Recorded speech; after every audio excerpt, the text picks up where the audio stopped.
오늘은 예수님의 제자 세 번째 시간입니다. 예수님은 3년 동안의 공생애를 사셨습니다. 33세에 십자가를 지셨는데 마지막 3년 동안의 생애를 공생애라 이렇게 이야기를 합니다. 3년 동안의 사역 동안에 많은 말씀을 전하시고 또 많은 기적을 일으키셨습니다. 그 중에서도 오늘 말씀에 수고하고 무거운 짐진 자들아 다 내게로 오라 내가 너희를 쉬게 하리라. 이 말씀은 많은 사람들에게 위로와 힘이 되는 그런 말씀입니다. 자, 내가 너를 쉬게 하리라. 쉬게 한다는 말은 원기를 준다, 얽매임에서 자유함을 얻게 한다. 아나파우어라고 하는데 그런 뜻입니다.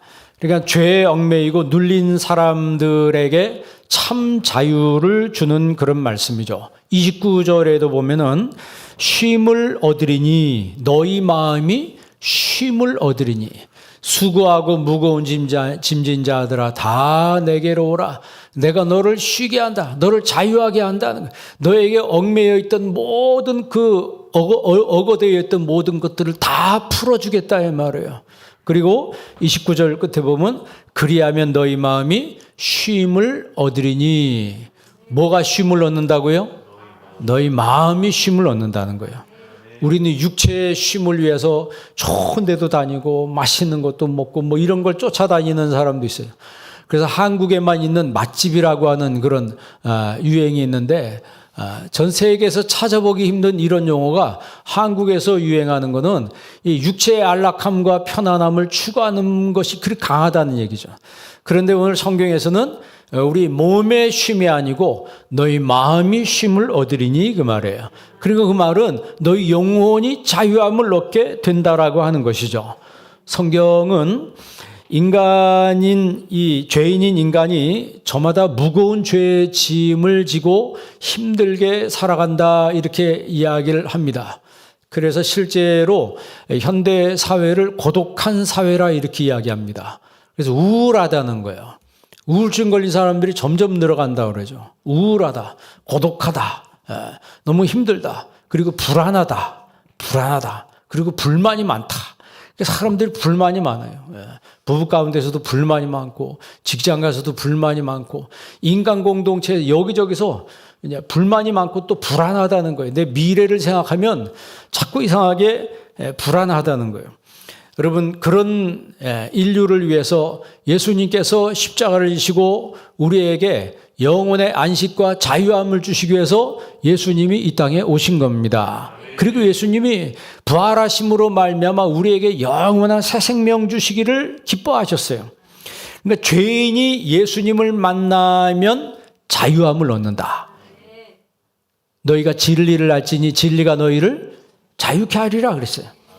요한복음 8장 36절에 아들이 너희를 자유케 하면 너희가 참으로 자유하리라. 그러니까 아들이 누구예요? 예수님이죠. 예수님이 너희를 자유케 하면 너희가 참으로 자유하리라. 지금 계속 요한복음 8장에서 반복해서 말씀하고 있습니다. 고린도후서에 3장 17절에 바울이 그런 말을 합니다. 주는 영이시니 주의 영이 계신 곳에는 자유함이 있느니라. 주는 영이 예수님은 영이시니 주의 영이 있는 성령이 있는 그곳에는 자유함이 있느니라 그랬어요. 우리나라가 해방되고 나서 정부를 수립할 때 국회에서 예배로 시작했습니다. 전 세계 유일하게 대한민국 정부가 수립할 때 예배로 시작합니다. 그때의 말씀이 뭐냐면 갈라디아서 5장 1절 말씀이에요.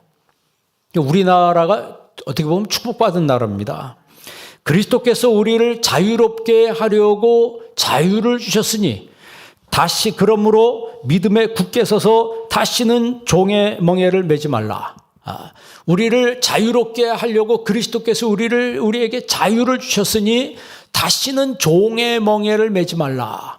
이제는 종살이는 끝났고 이제는 그 어떤 것에 종이 돼서는 안 된다. 자유자로 대한민국의 모든 시민들은 자유자로 살자, 자유자로 살아야 된다라고 하는 것을 선언한 것이죠. 자유가 얼마나 중요하냐면요. 16세기에 여러분 학교 다닐 때 마키아벨리의 군주론이라는 거 배웠죠? 아마 그 시험도 쳐봤을 거예요. 군주론 쓴 사람이 누구냐? 1번 마키아벨리, 뭐 2번 누구누구 해서. 이 마키아벨리의 군주론에 보면은 그런 내용이 나옵니다. 어떤 군주가 한 나라를 정복해서 그 나라를 뺏었을 때는 반드시 그 나라에 있는 자유를 파괴해야 된다는 거예요. 자유를 파괴하고 도시를 파괴해서 그 주민들을 분산시켜야 된다. 군주론에서 그런 얘기를 해요. 왜냐하면 자유에 익숙해져 있던 사람들이, 자유가 익숙해져 있던 사람들이 만약에 그 자유를 잊지 못하는 상태에서 식민지 백성으로 둔 그 군주가 어려움을 닥치면은 반드시 즉각적으로 군주를 타도하게 된다. 그러니까 군주를 타도하지 못하게 하기 위해서 그 주민들의 자유를 뺏고 도시를 파괴해야 된다.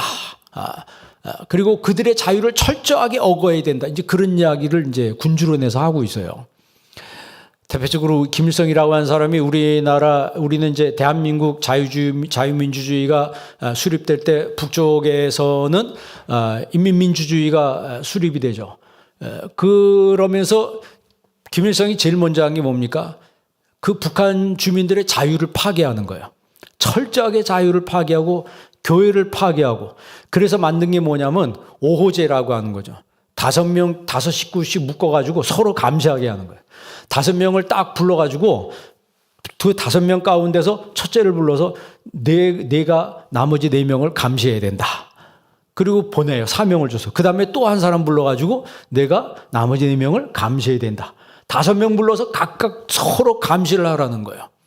그러니까 서로 감시하는 사회가 됐으니까 이거 옴짝달싹도 못하는 거예요. 조금만 뭐 하면 금방 신고가 들어가니까 그런 감시사회, 통제사회를 만들어버렸습니다.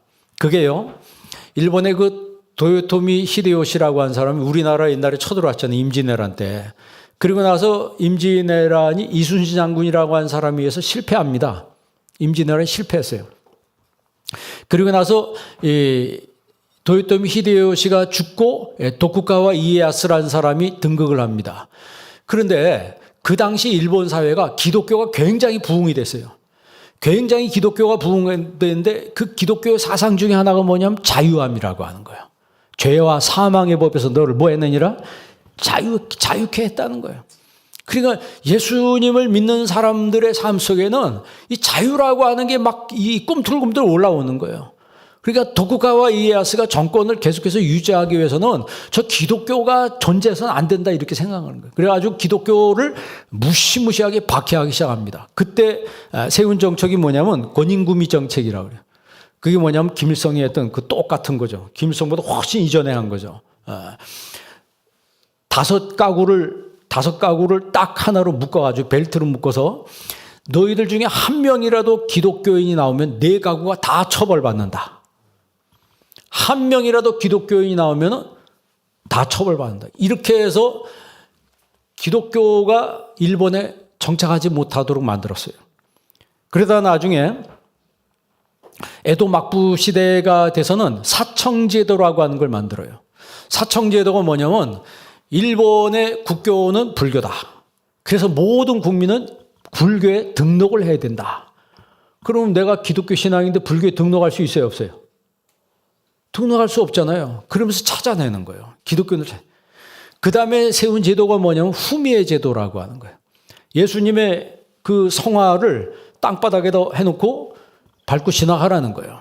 모든 국민들에게 다 이걸 시행하는 거예요. 그래서 기독교인을 철저하게 색출해내가지고 박멸해야 된다.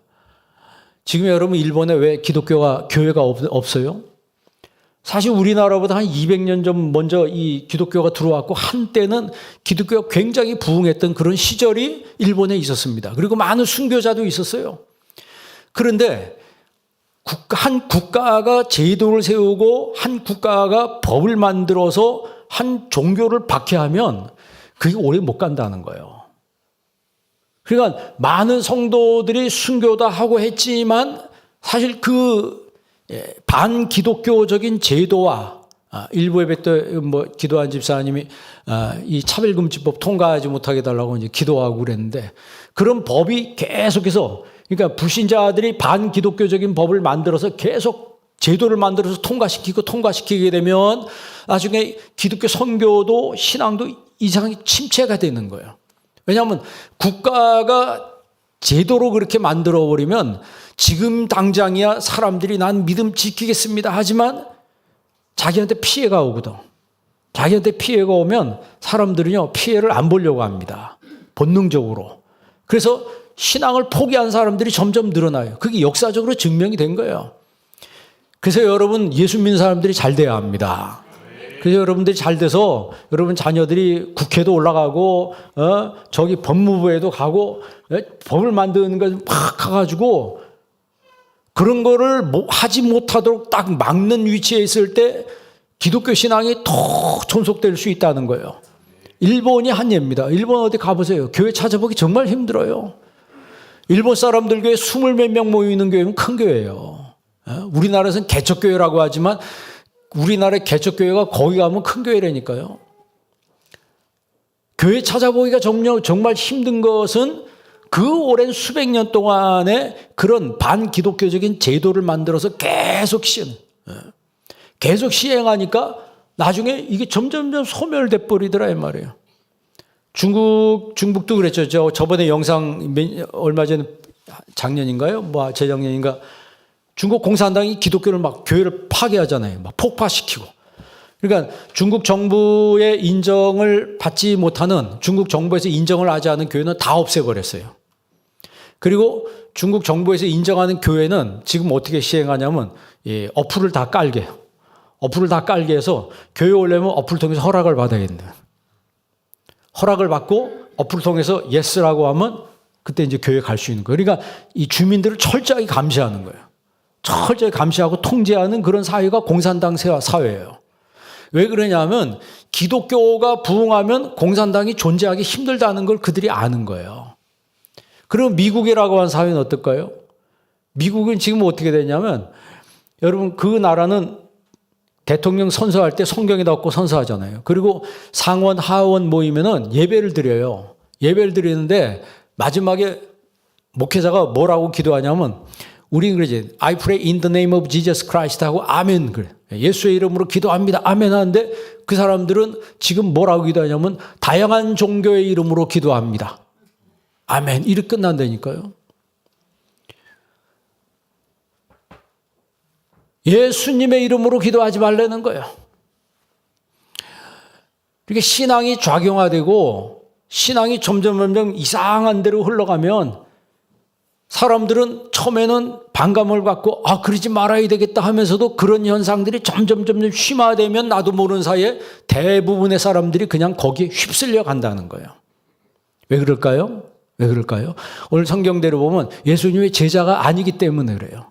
예수님의 제자는 정말 순교정신 가지고 주님을 믿는 사람들이에요.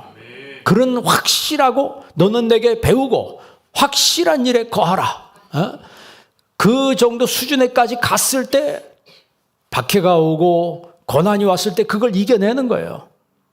작은 시험이 오고 작은 어려움이 오는데도 마음에 그냥 큰 갈등이 일어나면 큰 시험이 오면 그 사람들이 어떻게 예수님을 온전히 믿겠어요? 사탄은요. 죄를 가지고 우리 인간을 질식사시킵니다. 죄로 인해서 우리 인간을 망가뜨린다 이 말이에요. 여러분 뉴스에 무슨 대통령의 손자가 마약을 하고서 자기 집안을 고발한다고 하는 그런 내용을 여러분들이 봤을 거예요. 워낙 유명해져서. 그걸 보면서 저 친구가 얼마나 고통 속에 살아왔을까. 뭐 그 친구만 그러겠어요? 재벌 2세, 3세들이 대부분 유학을 가잖아요. 유학을 가면 거기서 마약하는 친구들이 그렇게 많다고 합니다. 왜냐하면 합법화되어 있고 쉽게 구할 수 있기 때문에 돈이 없으면 하고 싶어도 못해. 돈은 넘치지. 그런데 손을 대요. 손을 대고서 끊지 못하면은 이제 그런 식으로 되는 거예요. 이게 획 돌아가 버리니까 우리 집안 다 어쩌고 저쩌고 이제 하는 거예요. 그러니까 사탄이 결국 인간을 망가뜨려 놓는다는 거죠. 미국의 켄싱턴 거리 같은데 영국의 켄싱턴 거리는 굉장히 부유한 집안인데 미국의 켄싱턴 거리는 완전히 마약 환자들이 쭉 있다 그래요. 여러분 뭐 유튜브 같은데 뉴스 같은데 봤을 거예요. 전부 다 꼬꾸라져 가지고 이상한 형태로 사람들이 서 있거나 앉아 있거나 그래. 전부 대낮에 마약하고 있는 사람들이에요. 사회가 한쪽으로 무너져 가고 있는 거예요. 한쪽으로 무너져 가고 있는 거예요. 왜 그렇게 무너져 가요? 그게 사탄의 역사입니다. 사탄의 역사예요. 그런데 예수님이 오시면 그 모든 사탄의 역사를 다 꺾어버리시고 물리쳐 주시는 거야. 예수님이 오시면 우리가 죄로 얽매여 있던 모든 곳에서 굉장한 자유함을 주시는 거예요. 그러니까 예수님을 만날 때 우리가 무거운 짐을 내려놓고 진정한 자유와 쉼을 얻게 되는 거예요. 종교개혁자 마틴 루터가 여러분 그 교황 레오 10세에게 그 당시에 크리스찬의 자유라고 하는 공개장을 보냅니다. 그래서 천주교가 이렇게 잘못됐다라고 하는 것을 공개적으로 이야기를 해요. 그 당시가 어떤 시대입니까? 천주교의 철권 통치 시대 아닙니까? 그러니까 중세 시대를 깨우는 이 루터의 이 편지에 대해서 이 교황청이 굉장히 긴장을 했어요. 그리고 저걸 살려두면 안 된다. 해서 결국 루터를 보름스 국회로 소환을 하잖아요. 거기 가면 사실 죽는 거예요. 죽는 건데 루터가 알면서도 가면 죽는 거 알면서도 가는 거예요. 그가 작성한 게 뭐예요? 내 주는 강한 성이요 뭐와 방패 대신이 방패와 병기 대신이 큰 환난에서 우리를 뭐하여 내시리로다 구하여 내시리로다. 그 작사를 누가 하냐면 루터가 한 거예요. 내 주는 강한 성이요 방패와 병기 되시니 큰 환난에서 우리를 구하여 내시리로다. 친척과 재물과 여러분 루터가 그렇게 찬송 부르면서 자기를 소환한 그 보름스 대성당이죠. 그 국회로 가는 거예요. 그러면서 뭐라고 얘기했습니까? 그 유명한 마귀가 보름스 대성당에 기와장처럼 많다 할지라도 나는 두려워하지 않고 가겠다. 죽음을 각오하고 간 거예요. 그런데 죽지 않고 살았어요. 죽지 않고 살았다고. 화형당할 수도 있었는데 사실 그게 허용이 된 거예요. 이제 루터는 죽여도 된다. 거기서 정죄가 된 겁니다. 보름스에서. 그러나 그는 그런 거에 아무런 신경도 쓰지 않고 다 함대했다는 거예요. 왜 그랬을까요? 그는 내적인 자유함이 있었어요. 내적인 자유함이 있었다고. 그러니까 예수님은 우리에게 죄에서 자유한 주님의 제자로 살라고 말씀하는 거예요. 죄에서 자유한 주님의 제자가 되라. 죄로부터 자유, 억압과 속박으로부터 그런 자유. 그러니까 억압과 속박이 나타나는 현상이 뭐냐면 아까 얘기한 대로 우울, 그 다음에 고독, 불안, 불만. 그게 현대인들의 특징이 그렇다는 거예요. 항상 불만으로 가득 차 있고 뭔가 그리고 또 불안해. 항상 어떻게 될까 불안하고 고독하다는 거예요. 그리고 우울하다는 거예요. 그 우울증 걸린 사람들이 점점 늘어난다고 그러죠. 그런데요, 이런 억압과 속박으로부터 우리를 풀어주시는 분이 바로 예수님이십니다. 예수님은 우리를 위해서 내 모든 허물과 죄를 대신 지시고 십자가를 지신 거예요. 그리고 3일 만에 부활하셨습니다. 3일 만에 부활하시고 40일 동안 이 땅에 계시면서 하나님 나라의 일을 말씀하셨습니다. 하나님 나라의 비밀을 말씀하시고 이제 하늘로 승천하실 때 그때 하신 말씀이 뭐예요? 그게 바로 지상명령이에요. 마태복음 28장에 너희는 가서 모든 족속으로 제자를 삼으라. 모든 민족으로 제자를 삼으라. 중국만 해도 나라는 하나지만 족속이 55개 민족이래요. 민족이 다 달라요. 베트남도 보니까 50개가 민족이 넘는다는 거예요. 베트남이라고 우리는 한 나라로 알고 있지만 그 안에 민족이 50개가 넘다는 거예요. 그러니까 너희는 그 나라에 가서가 아니고 그 종족에 가서 그 족속한테 가서 복음을 전하라고 하는 거예요. 에스네라고 그러죠. 에스네. 영어로 트라이브라고 그래. 너희는 가서 그 종족에 가서 복음을 전하라. 그러니까 뭉뚱그려서 말하는 게 아니고 디테일하게 주님이 가서 그 민족, 그 족속한테 가서 너희는 복음을 전하고 그들을 제자로 삼으라. 이게 바로 우리에게 주어진 사명이라고 하는 거예요. 그러니까 여러분, 우리가 죄로 점령당한 이 세상에서 우리가 예수 그리스도의 사명을 감당하는 제자로 살려면 어떻게 살아야 돼요? 복음을 전하며 많은 사람을 제자 삼는 사역을 우리가 해야 된다는 거예요. 성경에서 인간의 본질은요, 전적 부패, 전적 타락이에요. 인간은 전적으로 부패한 존재고 전적으로 타락한 존재라고 선언을 했습니다. 그런데 이런 상황에서 제자들은 영적으로 하나님을 모르는 민족을 가슴에 품고 영혼 구원을 위해서 복음의 깃발을 높이 드는 사람들이에요. 우리 교회가 그런 교회가 되도록 기도하시기를 바랍니다. 성전 짓는 것도 그런 의미에서 짓는 거예요. 더 많은 영혼들을 구원하고 더 큰 하나님의 선교를 감당하기 위해서 성전을 짓고 우리가 그 일을 감당하기 위해서 이 일을 하는 거예요. 그리고 우리 교회에 속한 성도님들 한 분 한 분이 제자가 돼서 여러분 삶의 현장 속에서 왕 같은 제사장의 사명을 감당해야 된다라고 하는 거죠. 여러분 가정에서 왕 같은 제사장의 사명을 감당하고 직장에서 왕 같은 제사장의 사명을 감당하고 여러분들이 있는 그 사업장이든지 직장이든지 그 어느 공동체에서든지 왕 같은 제사장의 사명을 감당하면서 그들에게 복음을 전하고 그들을 제자로 삼는 그 사명을 우리에게 주님이 주셨다라고 하는 사실을 믿어야 된다는 거예요. 제자라고 하는 것을 구약에 나타난 제자가 있고 신약에 나타난 제자가 있어요. 구약에 나타난 제자를 보통 용어를 세 가지로 얘기하는데 첫째가 리무시라고 그래요. 리무드라고 말하는데 리무드는 명사입니다. 제자를 리무시라고 그래요. 히브리 말로. 이 동사는 라마드라고 그래요. 라마드. 무슨 뜻이냐면 배운다 그런 뜻입니다. 배운다. 그러니까 제자는 어떤 사람이냐? 배우는 사람. 예수님이 오늘 뭐라고 얘기해요? 나는 마음이 온유하고 겸손하니 내 멍에를 메고 내게 배우라. 누구한테 배우라? 예수님에게 배우라. 그게 제자예요. 뭘 배우라는 얘기예요? 예수님의 온유와 예수님의 겸손을 배우라고 하는 거예요. 실제로 그래서 우리가 지난주하고 지지난주에 여러분 제자는 어떤 사람이라고 그랬어요? 지지난주에 제자는 사랑하는 사람이다.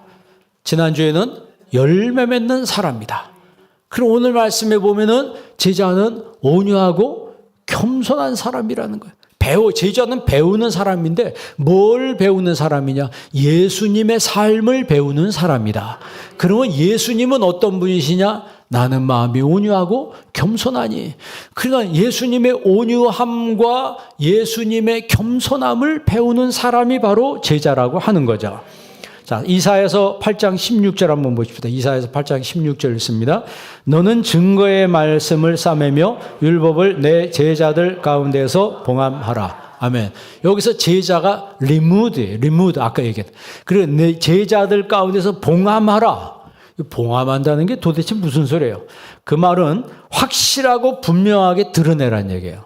하탐이란 말인데 내 삶 속에서 확실하고 분명하게 주님의 뜻을 드러내는 사람. 그게 바로 제자입니다. 그러니까 내 삶 속에서 나를 드러내는 것이 아니고 주님의 뜻을 드러내는 그런 사람. 나를 돋보이는 사람이 아니고 주님의 영광을 드러내고 주님의 뜻을 이루는 삶을 사는 그런 사람이 바로 제자라고 하는 거예요. 그러니까 제자를 리무시라고 말하고 또 두 번째 제자를 뭐라고 하냐면 벤이라고 말해요. 벤. 영어로 말하면 son이에요. 아들입니다. 그래서 여러분 열왕기상에 보면 엘리야가 승천을 하게 돼요. 엘리야가 승천을 하게 되니까 엘리사가 막 마음이 급해졌어요. 왜 급해졌습니까? 엘리야의 능력을 자기가 받고 싶었어요.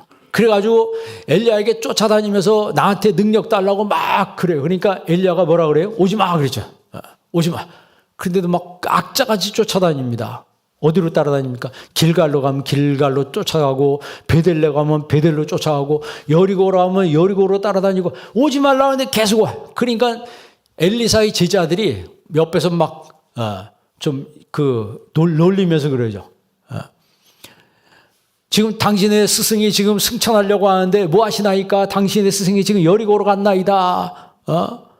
이러니까 엘리사가 나도 안다. 가만히 있어. 막 이러죠. 막 성질이 급해가지고. 그때 엘리사의 제자들이란 말이 계속 거기 나오는데 그 제자들을 히브리 말로 벤이라고 그래요. 아들이라는 뜻입니다. 그러니까 제자를 아들이라고 그랬어요. 그 의미가 신약에 와서 여러분 바울이 디모데를 누구라고 그래요? 아들이라고 그래요.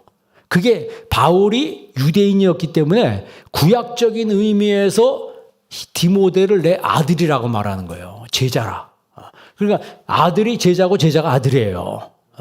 그러니까 이는 디모데는 내 아들이라, 내가 낳은 아들이라. 그 말은 내가 낳은 제자란 얘기예요. 그게 신약에서 뭐 그런 아들, 우리가 생각하는 뭐 육적인 혈육의 아들이 아니고 영적으로 낳은 제자라고 하는 뜻이라고 합니다. 그리고 세 번째는 메샤라트라고 그래요. 메샤라트. 이게 제가 몇 번 얘기한 적이 있는데 이것은 수종자라는 뜻입니다. 출애굽기 33장 11절. 출애굽기 33장 11절 다 같이 한번 읽습니다. 사람이 자기의 친구와 이야기함 같이 여호와께서는 모세와 대면하여 말씀하시며 모세는 진으로 돌아오나 눈의 아들 젊은 수종자 여호수아는 회막을 떠나지 아니하니라. 아멘. 하나님이 모세와 대면해서 말씀하셨다. 그런데 모세는 진으로 돌아오나 눈의 아들 젊은 수종자 여호수아는 회막을 떠나지 않았다. 그러니까 모세는 돌아갔는데 여호수아는 회막을 떠나지 않고 계속 거기 있는 거예요. 그러니까 요즘 말로 말하면 사장은 갔는데 직원은 계속 회사에 남아있다. 뭐 이런 식으로 이해하면 될까요? 여기서 수종자란 말이 메샤라트, 이 제자입니다. 그러니까 모세의 제자가 누구예요? 여호수아입니다. 여호수아예요. 자, 그런데 우리가 여기서 알아야 될 것은 이 수종자 역할을 잘 감당했을 때 하나님이 여호수아를 민족 지도자로 세운 거예요. 이 수종자라고 하는 것은 어떻게 보면 개인의 몸종과도 비슷한 거예요. 그러니까 이 모세가 시키는 허드렛 일까지 다 하던 그런 사람, 그게 여호수아입니다. 그런데 잘 보세요. 이스라엘이 가나안 땅을 정탐하기 위해서 12명의 정탐꾼을 가나안 땅에 보냅니다. 그때 12지파에서 한 명씩 대표를 뽑아가지고 보냈어요. 그러면 12명이 돌아와서 40일 동안 그 지역을 다 살핀 거예요. 가나안 지역을 40일 동안 다 살핀 다음에 돌아와서 이제 보고를 하는 그 와중에 10명의 사람들은 우리가 아는 것처럼 부정적인 보고를 합니다. 그런데 2명의 사람, 여호수아와 갈렙은 소망적인 보고를 합니다. 그런데 여러분 잘 생각해 보세요. 아니, 여호수아도 부정적인 보고를 할 수 있잖아요. 그죠? 왜냐하면 여호수아가 가서 봐도 그 가나안 지역 사람들은 안악자손, 거인족들이 사는 거 자기도 봤어요. 그러면 여호수아도 똑같이 나머지 10명과 같이 아이고 거기는 거인족이 살아서 우리 가서 그 사람하고 싸우면 다 죽어요. 그렇게 말할 수도 있는데 여호수아는 하나님이 그 땅을 주신다고 약속했기 때문에 그 하나님 말씀을 더 믿은 거예요. 그게 메시아라트입니다. 여러분 지금 내 삶의 환경이 좀 부정적이고 내가 볼 때 소망이 잘 안 보이고 마음이 불안해도 그 환경을 믿지 마시고 환경 넘어 역사하신 하나님의 능력을 믿으시기 바랍니다. 그게 바로 제자라고 하는 거예요. 세상에서 조금 내가 뭐가 안 된다고 해서 낙심하고 절망하고 하면은 그 제자가 아니죠. 그래서 여호수아를 하나님이 나중에 귀하게 쓰시는 거예요. 이유가 있는 거예요. 여러분 사무엘 알잖아요. 사무엘이 민족 지도자가 되잖아요. 사무엘은 누가 아들이에요? 예? 한나가 낳은 아들 아니에요. 아들이 없어가지고 막 하나님 앞에 눈물 뿌리 기도했더니 한 명 딱 주셨어요. 근데 그 아들을 하나님께 바칩니다. 그때 하나님이 5명의 자녀를 주시잖아요. 그 사무엘이 어디서 살아요? 성전에 살아요.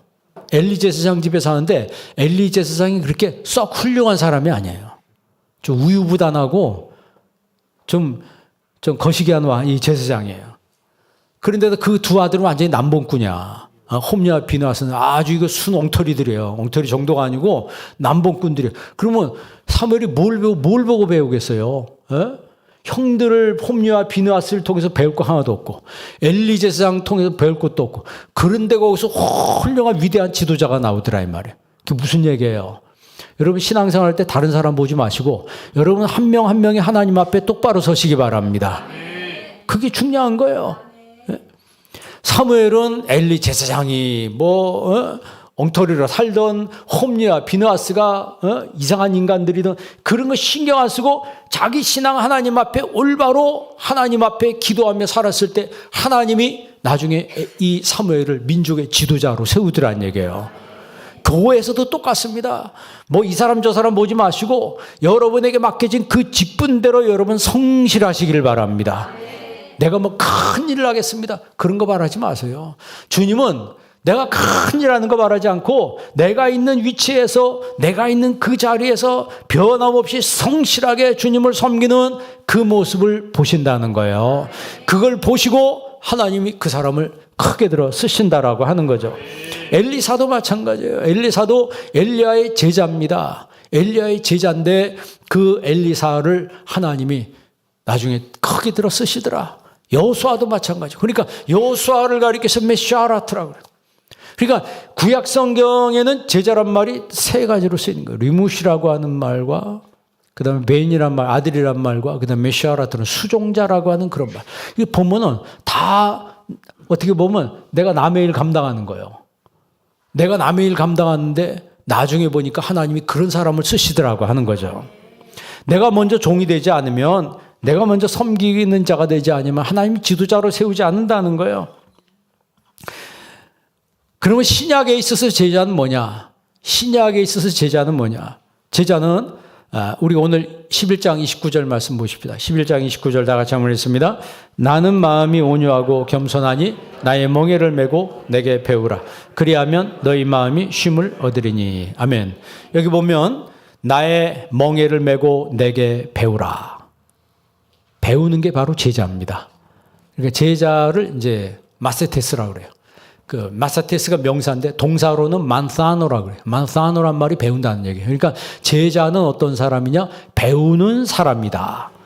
예수님이 나는 마음이 온유하고 겸손하니 내 멍에를 메고 내게 배우라. 자, 뭘 메고 배우라? 멍에가 뭐예요? 멍에는 이 헬라말로 쥐고스라 그래요. 쥐고스란 말은 어떻게 쉽게 말하면 그 속박이란 얘기예요. 종속이란 얘기입니다. 내가 종속당한다는 거예요. 종속된다는 얘기예요. 좋은 말이에요, 안 좋은 말이에요? 그 의미가 해석하기 다른 거예요. 내가 조폭 집단에 종속돼 있다. 그럼 불행한 거지. 근데 내가 청와대에 종속돼 있다. 그럼 얘기가 다르잖아요. 여러분 아침에 일어나서 우리 자식이 청와대로 출근한다. 그러면 기분이 어떻겠어요? 자랑스럽지 않겠어요? 누구 아들 어디 다녀? 뭐해? 그러면 뭐라 그러세요? 자랑스럽게? 우리 아들 청와대 다닌다. 만약에 백악관에 취직했다. 그러면 아주 기분이 더 업되겠죠. 우리 아들 백악관 다닌다. 쉽게 말하면 소속을 의미하는 거예요. 소속을. 내 멍에를 메고 내게 배우라. 주님께 종속이 되고 주님께 소속이 돼서 주님을 배우라는 거예요. 그게 바로 제자라고 하는 거죠. 내가 주님께 붙어 있지 않고 주님께 소속되어 있지 않은데 무슨 제자입니까? 주님과의 소속이 분명하고 주님과 연결이 확실한 사람이 바로 제자라고 하는 거죠. 그리고 내게 배우라고 했어요. 뭘 배우라고요? 나는 마음이 온유하고 겸손하니. 그래서 제자는 자기의 삶 속에서 온유하게, 나도 모르게 온유가 나타나는 거예요. 그리고 겸손합니다. 겸손해요. 주님이 제일 기뻐하는 사람이 뭐냐면 겸손한 사람을 주님이 기뻐하세요. 잠언서에 보면 겸손한 사람에겐 재물과 영광도 주신다 그랬어요. 교만하면 욕이 오거니와, 교만하면 나중에 그것 때문에 욕된 삶을 살게 되는 거야. 욕이 와요. 그러나 겸손하면 재물과 영광을 주님이 주신다 그랬어요. 그 구약적인 의미가 신약에 와서 예수님이 그 똑같이 겸손이란 말을 자신에게, 당신에게 빗대어 이야기하면서 제자인 너희들도 온유하고 겸손해야 된다 이렇게 말씀하고 있는 거예요. 그래서 이 배운다는 말은, 이 만사노란 말은 그 원어의 뜻은 어디로 사람을 이끈다는 거예요. 어디로 나를 이끈다. 나를 향하도록 한다. 그러면 우리는 예수님께 이끌려서 예수님의 온유와 예수님의 겸손의 성품을 배우는 사람이 되어야 된다. 그래서 예수의 심장을 가지고 살아야 된다는 거예요. 바울이 그래서 뭐라고 얘기해요? 나는 예수 그리스도의 심장으로 너희를 권하노니 그러잖아요. 누구 심장? 예수님의 심장으로네. 그 심장은 내장이란 뜻입니다. 내장. 그걸 애끓는 마음이라고 제가 이야기한 적이 있습니다. 스플랑크논이라고 그러는데 스플랑크논이 그 말은 나의 온 내장으로. 그러니까 예수님께서 여러분 제자들을 보고 민망히 여기사 무리를 보고 민망히 여기사 그 말은 예수님이 너무 안타까운 마음으로 그 무리들을 보신 거예요. 애끓는 마음으로 보신 거예요. 여러분 한 영혼을 보고 애끓는 마음이 있으면 그 사람 전도 안 하겠어요? 교회를 보고 여러분 애끓는 마음이 있으면 교회에서 기도 안 하겠습니까? 그 애끓는 마음 가지고 있는 사람이 바로 주님의 제자라고 하는 거예요. 왜? 주님과 같은 마음을 가지고 있다는 거예요. 나는 마음이 온유하고 겸손하니 주님 자체가 온유와 겸손이란 거예요. 그러면 주님의 제자도 똑같이 그 온유와 겸손이 동일선상에서 그의 삶 속에 나타나게 된다라고 하는 거죠. 빌립보서 1장 8절 한번 보세요. 빌립보서 1장 8절 다 같이 있습니다. 내가 예수 그리스도의 심장으로 너희 무리를 사모하는지 하나님이 내 증인이시니. 내가 예수 그리스도의 심장으로 너희 무리를 얼마나 사모하는지. 그러니까 바울은 빌립보 교인들을 예수님의 심장으로 사모하는 마음이 있었다는 거예요. 예수님의 심장. 그러니까 제자들은 예수님의 심장을 가지고 사는 사람들이에요. 나는 마음이 온유하고 겸손하니 내 멍에를 메고 내게 배우라. 내 멍에는 가볍다고 그랬어요? 무겁다고 그랬어요? 가볍다고 그랬어요. 주님의 멍에는 가볍다고 그랬어요. 그러니까 주님께 붙어 있으면 주님으로부터 오는 그 영양분을 우리가 쭉쭉 빨아먹기 때문에 그걸 받아들이기 때문에 주님 앞에 가는 게 쉬운 거예요. 아니 쉬운 게 정도가 아니고 즐거운 거죠. 오늘 예배 나오실 때 즐거운 마음으로 오셨죠? 네. 기쁜 마음으로 왔어요. 제자들은 그렇게 오는 거예요. 교회 가는 발걸음이 천근만근 그거는 죄의 짐에 눌려 있는 거예요. 그렇다 할지라도 예배를 드린 후에는 내 모든 짐을 주님이 벗겨주시는 거예요. 벗겨주시고 정말 예배 끝나고 날 때는 독수리가 날개 치는 것처럼 훨훨 날아서 정말 자유롭게 여러분 자유함을 누리시는 성도가 되기를 바랍니다. 너는 내게 배우고 받고 듣고 본 바를 행하라. 그리하면 평강의 하나님이 너희와 함께 하시리라. 너희는 배우고 확실한 일에 거하라. 계속해서 배우라 이렇게 얘기해요. 배우는 게 바로 제자입니다. 뭘 배우란 얘기예요? 예수님을 배우란 얘기예요. 예수님의 뭘 배우라고 하는 거예요? 지금 예수님 말씀한 대로 나는 마음이 온유하고 겸손하니 내 멍에를 메고 내게 속해서 나를 배우라는 거예요. 여러분 주님께 철저하게 속하시고 온유하고 정말 겸손한 주님의 성품을 배우는 제자가 되길 주의 이름으로 축원합니다. 기도하겠습니다. 좋으신 아버지 하나님 감사합니다. 오늘 시간 저희들에게 하나님 말씀 주심을 감사합니다. 저들 평생에 살아간 날 동안에 예수님의 제자의 모습으로 살아가게 하여 주옵소서. 예수님의 온유함과 예수님의 겸손한 성품, 그 영적인 성품이 우리의 심령 가운데 임하게 하여 주옵소서. 우리의 모든 죄의 짐을 풀어주시고 이제 예수님의 은혜로 충만하게 하셔서 평생 우리의 삶 속에 예수님을 배우는 삶을 살아가고 예수님을 닮고 예수님의 심장으로 살아가는 주님의 제자가 되게 하여 주옵소서. 예수님의 이름으로 기도합니다. 아멘.